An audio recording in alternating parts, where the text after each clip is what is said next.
All right, so me and my niggas built Egypt.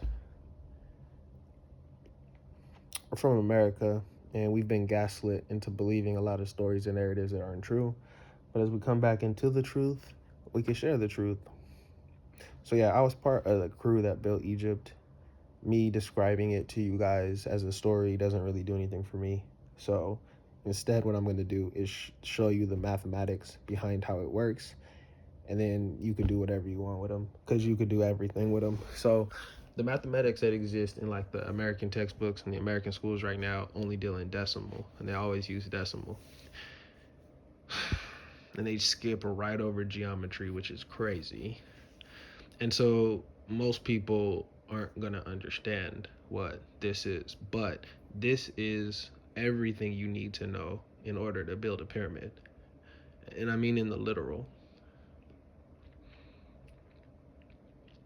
To manifest something, most people get stuck in this linear way of thinking, and they think about it. So they think about what they're going to do tomorrow, right, lightly, but they don't immerse themselves in it as if it already happened. So they only think about it, so it comes slowly. But if you immerse yourself constantly into the action completely, the universe doesn't know if it's happening or not. So it just happens. You got to kind of trick the universe. So we built the pyramids by tricking the universe.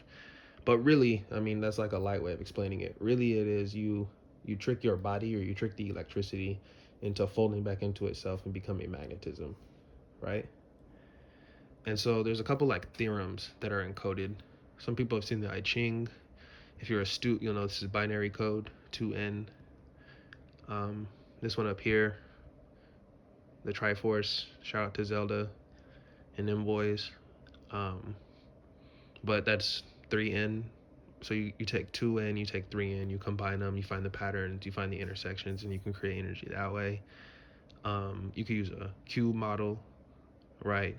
You just have to give each face of the cube an opportunity to be in the center, and then you spin it, and then, right, that's what you learn when you play dice.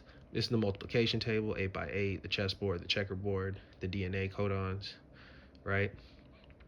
This right here is actually the easiest way I found when you're trying to create something. You use each of these numbers, and the key is not the magnitude, but the key is the order. And that's where most people fail. So most people believe that they have to like feel more or dream more or see it vivider, and that's not the point. Because what you're looking really to do is to create a web, and that web's got to intersect and weave itself back into the fabric that already exists. Because even though we're using the perceptual board here, I can fill this board in with these nodes to create what you guys call the I Ching, and then we can use binary code and computing systems, right, in this matrices, as opposed to just the digital roots or the resonances in these matrices. And then we can create links between the digital, the digital root, the binary code, and then the triangle, and then we can contain them, we can contain them all in the cube over here. This is a very simple symbol, but this is how time works. There's the outside circle, there's the middle circle, and then there's the inside circle. And that gives you the hour hand, the minute hand, and then the second hand should be the line. This one's Vortex Mathematics, and this one is what seals it all for the doubter and the hater. This is how your inner brain works. So you have a left brain, you have a right brain, and then you have a midbrain. And it's how your middle brain works. And your middle brain works by capturing all the resonances in their fractionated form and then projecting them back onto the board, which is your reality. In this form, the board in your reality is the straight line. You go from 1, 2, 4, 8, 7, 5, and those 6 nodes are your 6 senses. Those 6 senses are the 6 vowels in English, and those 6 senses are the 6 walls of the cube. How do you get out the cube? By rotating them. I can't rotate if 1, 2, 4, 8, 7, 5 are the walls. I need 2 other numbers. So I have 3 to rotate clockwise, 6 to rotate counterclockwise, and then if I'm in a 4D system, 9 to stay still. But if I'm in a 5D system, I use 9 to then expand or contract.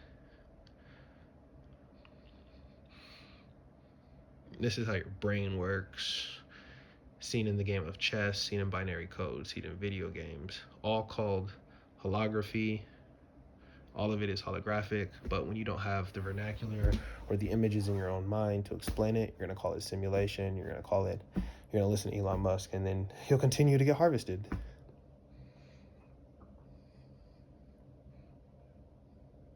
Nah, I'm just kidding. It's really not even that serious. It really isn't. People love living in fear.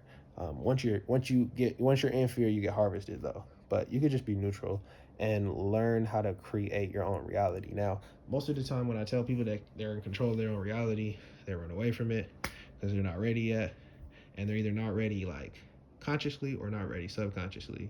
So some people are straight up I don't want to know. Other people try to argue or try to fight, right? Try to contest it, but you're not going to argue with the numbers. You're not going to argue with shapes. And unfortunately, you're not even going to argue with results, because I could tell you how to apply this over a week and it'll come true. It has to. Anything that you want to see in the world has to come true. The issue is most people get to the fourth or fifth harmonic and then they won't complete it. And that's more the phenomenon. As a teacher and somebody who's got a bleeding heart and wants everybody to win, I know that having the perfect method isn't the solution. I know it's about the individual, but there is a perfect method. If it was just a robot, this is what a robot would do and it'd be perfect every time. But the human being isn't a robot. A human being is a piece of source. So you don't have the mandate or the dictate to be perfect. So the aim towards perfection is redundant, because that's not what you're here for. You're here to create. You're here to consume. You're here to be the debtor. You're here to be the creditor. You're here to play both sides. You're here to give a unique perspective that only you can give, which you are giving, by the way, the whole time.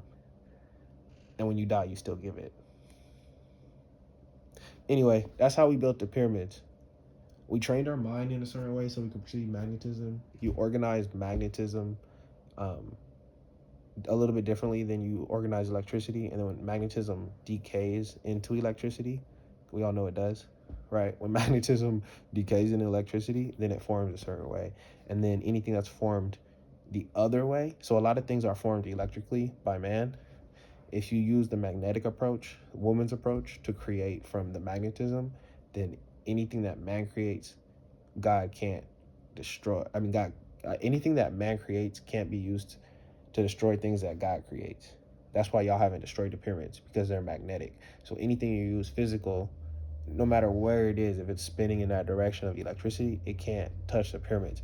You have to use magnetic weapons in order to destroy the pyramids, and y'all can. They're not sacred. It's just a fucking science experiment.